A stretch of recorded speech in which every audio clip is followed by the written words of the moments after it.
Hello, welcome. It is Health Hacks with Mark L. White. My name is Rusty Humphreys. I'm here to be the master of ceremonies. Mark, though, is the guy that knows all, sees all, and we have a great guest today, Dr. Bruce Werber. Dr. Werber, Mark, welcome to the program. First of all, Mark, what is so important about what Dr. Werber is talking about today? Well, we're going to get into the world of stem cells, which is probably the most misunderstood thing in medicine right now. And Dr. Werber, has a very interesting background. Met Dr. Werber just a few weeks ago, and he really understands regenerative therapies. And we think it's important because regenerative therapies are the future of medicine. What is regenerative therapy? Well, So, Rusty, regenerative therapy is where we actually recruit the patient's own system to produce the materials to build new tissue, not just disorganized scar tissue, but actual functional tissue. And today we're going to focus on musculoskeletal. So rebuilding fascia like in plantar fasciitis or tennis elbow, or golfer's elbow, or most commonly in rotator cuff injuries, and Yep. how we can keep you out of surgery. Now, Dr. Werber, you're a podiatrist initially, correct? That is correct. And about 10 years ago, I came across placental tissue, which was a game changer for my practice, which was focused on limb preservation and limb salvage. So we saw a lot of trauma and wounds and burns and diabetic wounds. And I'm like Mikey with Life Cereal. I am always looking for the next best thing for my patients. Yeah, but so And I came across placental tissue, which was an absolute game changer. now, when you say placental tissue, what most people think about, you're taking a placenta out of a woman, but when you think about that, some people are thinking we're killing embryos here. No, so far from the reality.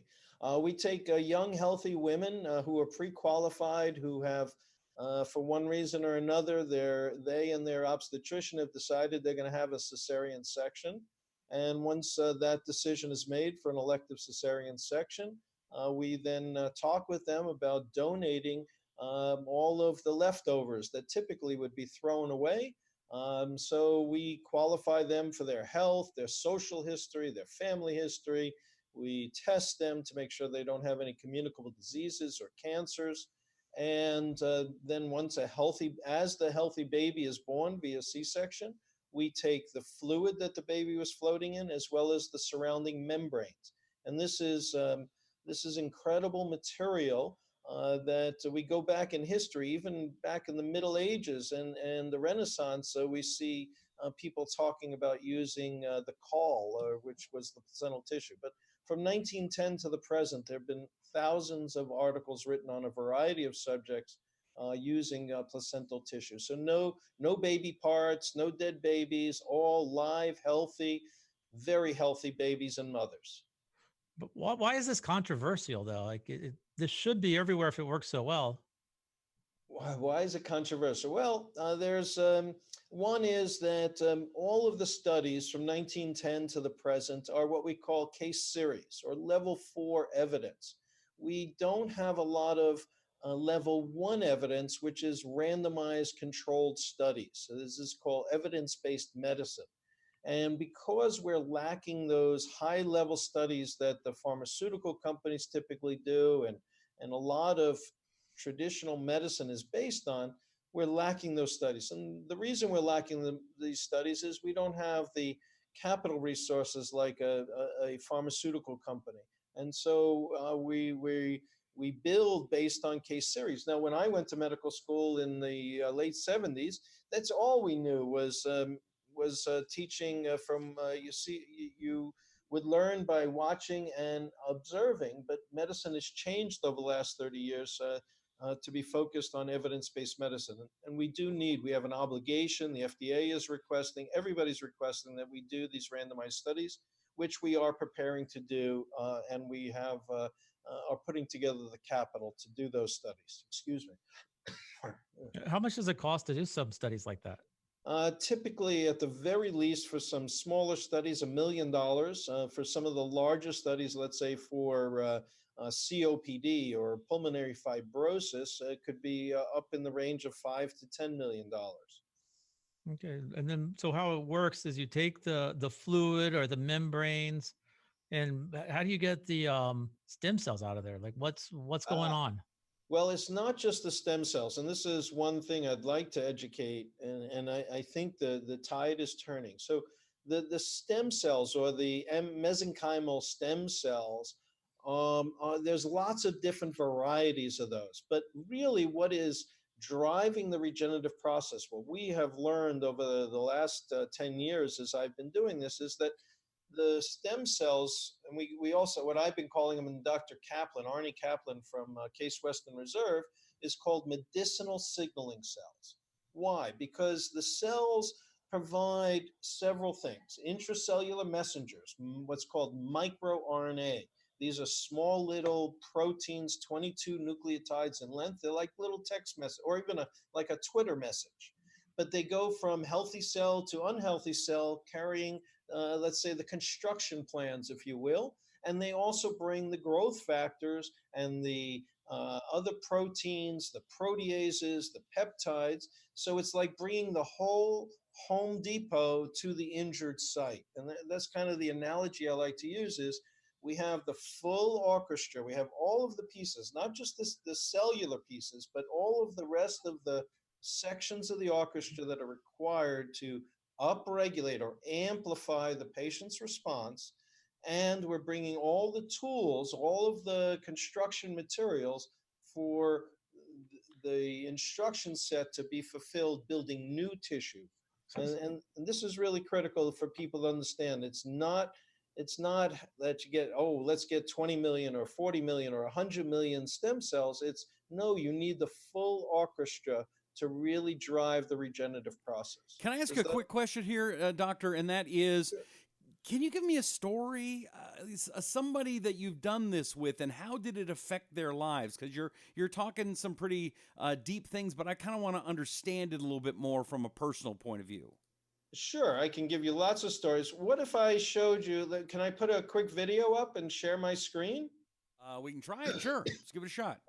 Hang on one second. I'm just pulling up the video right now. And let me get it here. And I'm going to show, this is a gentleman who is going to have a total shoulder arthroplasty. In other words, they were going to put metal, replace his shoulder, because he had such pain and loss of function in his shoulder. Now let me go to slideshow from current slide. All right, how do I, okay, there's that. Now I got to shrink this. How do I share my, oh, share, I found it. And let's go here. So let's see, did it share with you? Oh, it's all right. Let's just talk through it, because there we go. Here we go. Okay. Do you see it here? Do you see the? Yes. All right. So the gentleman on the left, this is pre-treatment. All right. So he was going to go for surgery. We treated him. Oh, wrong one. We got to get the other one going. All right. So in the pink shirt, or kind of orange, you see his limited range of motion.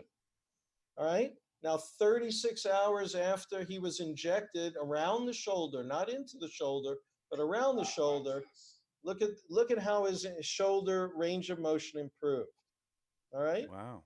And that's from just stems. What's that from? The placenta cells? Is that that's umbilical cord? Yeah. So that is a combination of amniotic fluid, which carries all of the microRNA, the proteins, the peptides, the growth factors, as well as the placental stem cells. So it has all of these components. We inject it into the surrounding healthy muscle, and this typically is the result. Typically, we see it at 72 hours. In this patient, we happen to see an incredible response at 36 hours. And this response in a gentleman, or most patients over 50, will last about a year and a half, and have to be repeated. Under 50, we typically see a one and done. Now, what protects us? What protects us from companies that aren't doing the testing? Like, what if a woman's sick? If a woman's sick and you take her placenta, I don't want that stuff injected in me. And No, of course how do you do that?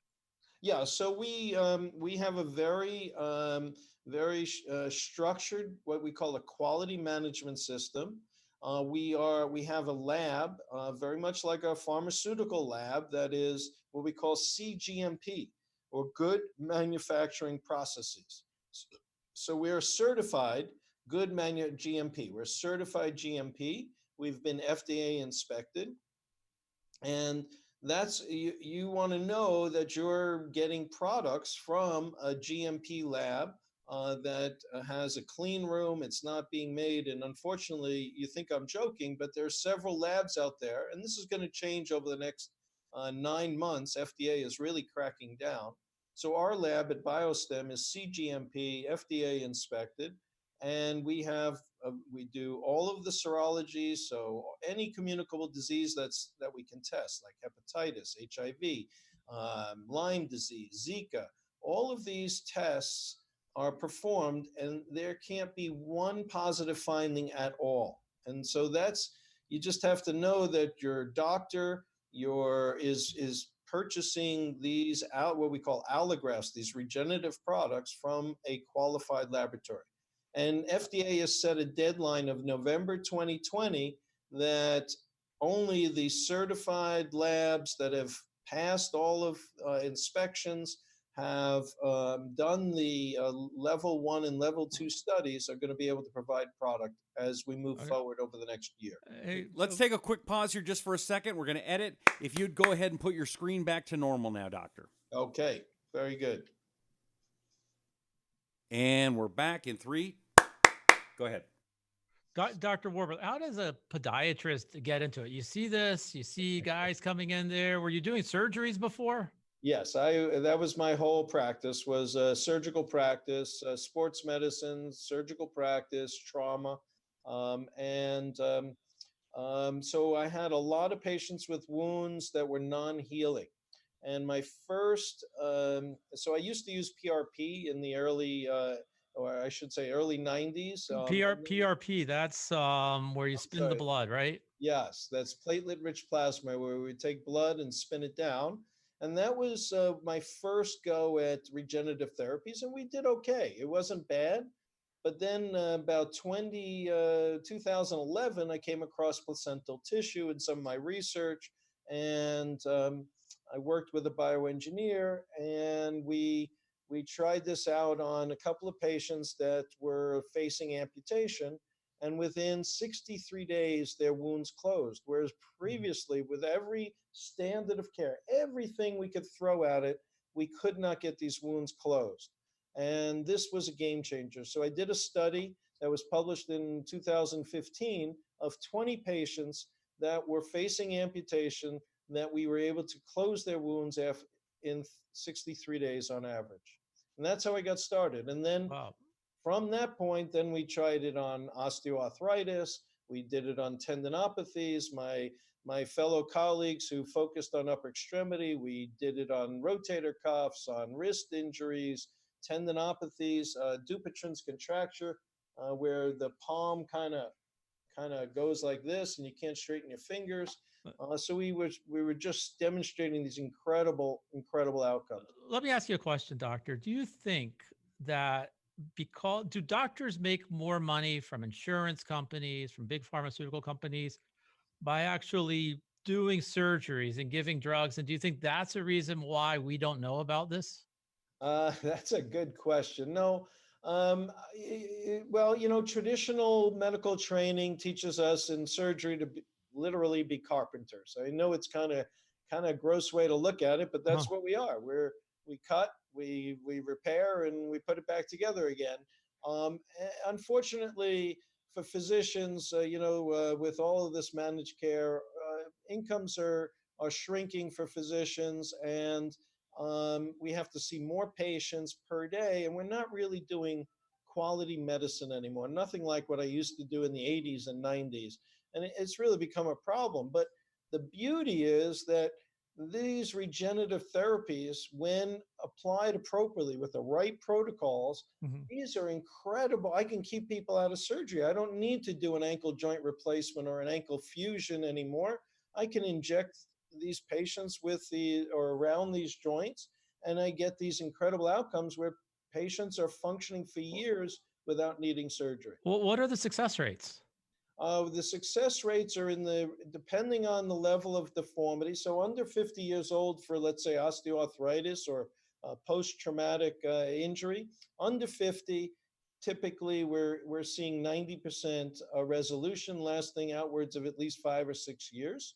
And with over 50, we see that we have to repeat, especially for osteoarthritis of the joints, we have to repeat this about every 18 months.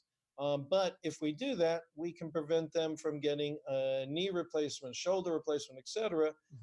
And we can keep them going for a decade or longer with, again, about an 85 to 90% success rate. Do me a favor, explain the difference between, we hear all about taking the stem cells out of one's own body, taking it out of bone marrow, taking it out of your fat. Isn't it always better? I would think it's better to use your own stem cells as opposed to using a woman's stem cells who I don't know what her health history is. I don't know what she does. Great, Like great question. That's a great question. So there's nothing wrong with stromal vascular fraction, taking fat and pulling the stem cells out of that, or bone marrow aspirate. We've been using bone marrow aspirate back when I started when I was a resident back in the 80s. Why doesn't the FDA like it? So when we do stromal vascular fraction, the problem is we have to take the fat, spin out the cells, and we can't. And typically in a doctor's office, it's not a sterile environment, so there's risk of infection. There's no quality control to know how many cells and what type of cells you're re-injecting. Now, the other thing I want to point out with bone marrow aspirate and stromal vascular fraction is you're not getting the full orchestra. So what I like to say is the Home Depot. That, yeah, we don't get the whole Home Depot. We only get a couple of aisles. We don't get all 25 aisles. You get the lights, you get the saw, but that's yeah, it. It depends on which part of the Home Depot you go in. So, and you don't get the intracellular messengers. So with that, I say I don't poo-poo your own cells. When we mix them all together, that's when we get the most fantastic outcomes, is when we take the adult cells, the fat or the bone marrow cells, and mix it with the placental. Now we have a tremendous symphonic orchestra, and we mix it together. But when we use stromal vascular fraction or bone marrow cells, we're only getting, like I said, part of the orchestra.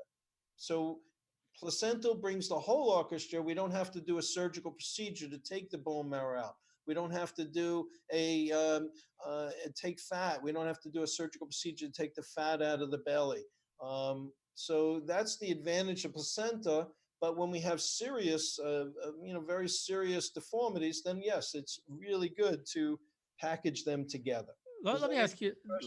Yeah, it does. But let me ask you this: if somebody has a deformity, somebody has problems with their ankles, do you always is it better to recommend stem cells first? Is there a case where you would do surgery first? Do you do only surgery if stem cells fails? And if this becomes traditional medicine, will this put the surgery out of business? I mean, I don't think it's going to put surgery out of business. There's always going to be traumas. There's always going to be something. Now, I think it will have an impact on joint replacements. That I do think.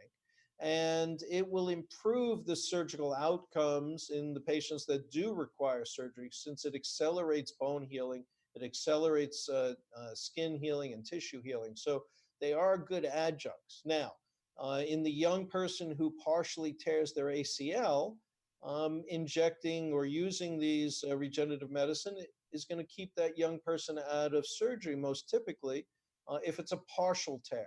Total tear, it's a different story, but there's several good articles in the recent literature, medical peer-reviewed literature, that show wrapping a ACL tendon repair with amnion increases the positive outcomes. In other words, there's no laxity or over tightness. They have a much more supple and functional ACL or PCL. So there's advantages to moving them together. And will it eliminate surgery? No. But will it make surgical outcomes better? Yes. Can it prevent some surgeries? Yes. It's part of our tool belt, if you will. Okay, question. My wife tore her labrum. Okay, labrum, generally to fix it, you have to go in there and scrape it.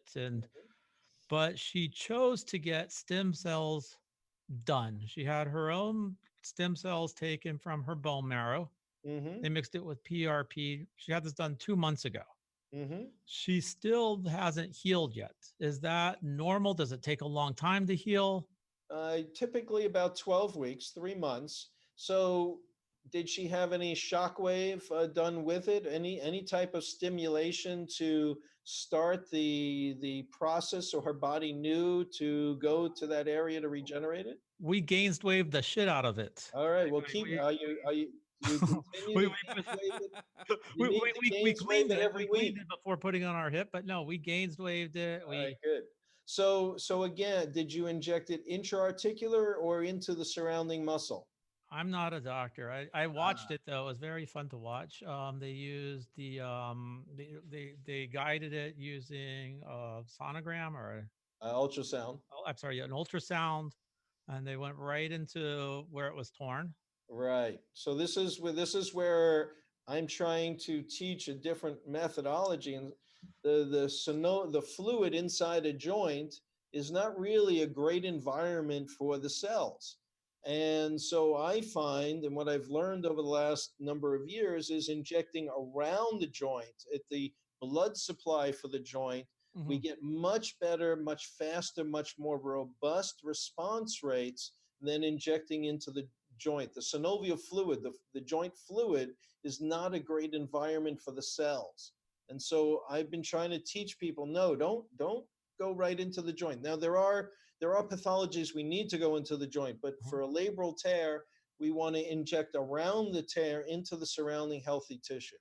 Okay, now you're a podiatrist, but now you train doctors on joints all over the body. Yes.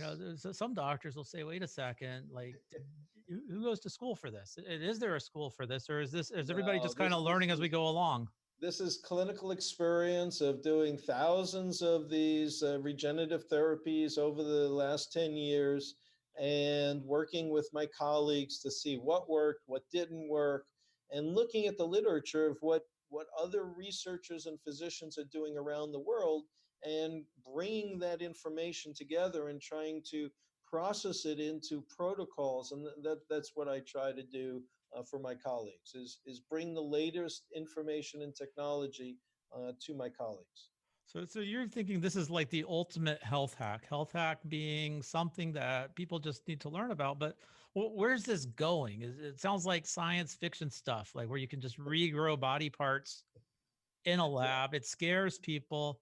Like where are we going? How do we control it? What's the future hold? Oh, that's a marvelous question. I'm hoping that it's kind of wild west at the moment. A lot of people are jumping in this bandwagon, don't understand the protocols, don't understand how to do it to give the best benefit to the patients, and frankly, some are charging crazy amounts of money. But this is incredibly safe technology used correctly. In fact, I've been in this 10 years, hundreds of thousands of doses I've seen by myself and colleagues, and with no adverse events reported. Unfortunately, there are some bad actors in the business, and yes, we've seen reported adverse events, 3 cases of blindness because of a poor technique. We've seen some contaminated tissue being distributed. So that's where FDA has to come in But and regulate the tissue banks that process these tissues. That's number you, one. you also see surgeries that go bad too, though. Yes, of course. Yes, even at my best and through my career, I've done well over 30,000 surgeries in the last 35 years. Um, you know, no matter how good you are, there's variables you can't control. And yeah, so we would have maybe a Mhm. 20% not so great outcome rate. And I think that pertains to any surgeon. I don't know that any surgeon has a 100% batting average. or 500, I guess, is the better analogy. But anyway, I think we all flunk maybe 20% of the time, but we try to recover with repeat surgeries. But this is going to improve our outcomes. This is going to improve our success rate. It's going to reduce, by using these, we reduce the post-op infection rate. We decrease the scarring. So, and this is safe. There's no, like I said, no adverse events from the good labs. We've not seen adverse events with this. So now when we're talking about CRISPR and some of these other newer technologies where we're actually manipulating the DNA, there I have more concern and we need a lot more thought about. But as far as these what we have presently, we need more research. We need more clinical data, more larger groups of what we call the N. We need large groups of N, and to show the positive superior outcomes with these therapies. Okay, so if I'm interested in this technologies, what kind of, I mean, it's not like, what kind of doctor do I look up? Do I just contact my insurance plan and look for the guy down the street? Like, how do I find these doctors, and how do you know who's good, who's not good, if it's the Wild West? That's a challenge. So I would suggest right now the best physicians I've seen. There's several good groups that have good physicians in them, but I would look for a functional medicine or integrated medicine doctor. They are looking at the whole patient and will give you an accurate assessment, and they're not going to be biased. They may treat you with traditional medicine, but they may also add in these new regenerative therapies. So my primary advice would be look for a doctor who says he's a functional medicine, or he or she, who's a functional medicine doctor or an integrated medicine doctor. Then you may want to go to certain resources like the American Academy of Stem Cell Physicians out of Miami, where they're testing members of their association to certify them as good practitioners who understand the science. There's also the A4M, which seems to provide incredibly good education programs. Dr. Warber, you've been fascinating. I have actually learned things today. What final advice would you give anybody thinking about this, or do you have a final tip for anyone interested in stem cells? Yeah, so again, look for regenerative medicine. People who don't, one thing I would say is be careful when you go to some of these seminars, who's providing the care. Make sure you know the doctor that is providing the care and doing your diagnosis. Make sure you get a good diagnosis. Don't just go and get a shot and think, bam, I'm going to be all better. Make sure that you're getting a proper workup, you have a proper diagnosis, and you know what's going to be treated, what body part is being treated, and why they want to use bone marrow or placenta or stromal vascular fraction, why they chose that technique, and what laboratory are they, or tissue bank are they receiving the allografts from. And you want to then check that lab. You can go on the FDA website to make sure that they have not had any adverse recalls or adverse events. So you can do a little homework before you undergo regenerative therapy to make sure you are with the proper doctor and with the proper regenerative therapy. I think that's awesome advice. Do your homework, like always. Dr. Warber, thank you so much. If anybody needs to find you, how can they get in touch with you? They can reach out to me at my lab. It's BioStem Life Sciences, and we have a website, biostemlifesciences.com. I don't mind publishing my email. It's bwerber@biostemlife.com. So that's make sure it's not Weber, it's Werber, Werber. And I'm happy to answer anybody's questions. Thank you so much. And Rusty, are you still awake? I'm still here. And if you want to find out more about health hacks with Mark L. White, go to marklwhite.com. You can find the podcast on YouTube. You can find it on iHeartRadio, on Stitcher, on iTunes, on Google Play. Also, don't forget you can check out Dr. Bruce Werber at biostemlife.com. Thank you so much for watching. This has been Health Hacks with Mark L. White.